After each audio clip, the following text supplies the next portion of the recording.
The word jihad is mentioned in the Quran about 41 times. The words mercy, peace, and compassion are mentioned about 355 times. Yes, come in. Come on in, Riaz. Sit down, please. Contrary to popular belief in most Western cultures, Islam is a religion that preaches peace and tolerance. Yes, Patricia. If Islam truly is a religion that preaches peace, then how come the world's most troubled spots, the West Bank, Afghanistan, Pakistan, Iraq, they're all plagued with Islamic terrorism? Well, that depends on your definition of terrorism.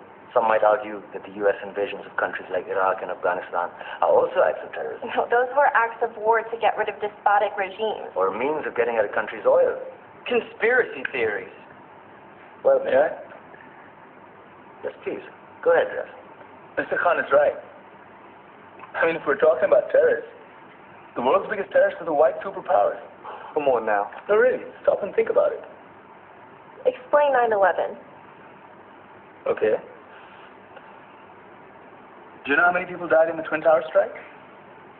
Around 3,000. And do you have any idea how many people died in the bombing of Afghanistan? Take a wild guess. More than 15,000 people died. And that's just conservative figures. About 50,000 tons of explosives were dropped on innocent civilians. Men, women, children. Yeah, but that was because of the Taliban.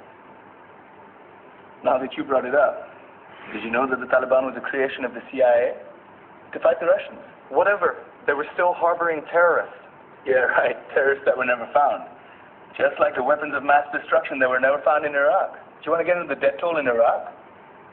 500,000 civilians and counting. And what do Britain and America say when they don't find these weapons? It's simple. They just say sorry. And still refuse to relinquish control of these countries. What are you trying to say? What I'm trying to say is that just because you're American, wear a fancy suit, and call yourself the president, doesn't make you any less of a terrorist. I'm saying that if you don't stop meddling in other people's countries, you will face a backlash. If Muslims like you feel that way, then why don't you get out of our country? We will. As soon as you promise to leave ours.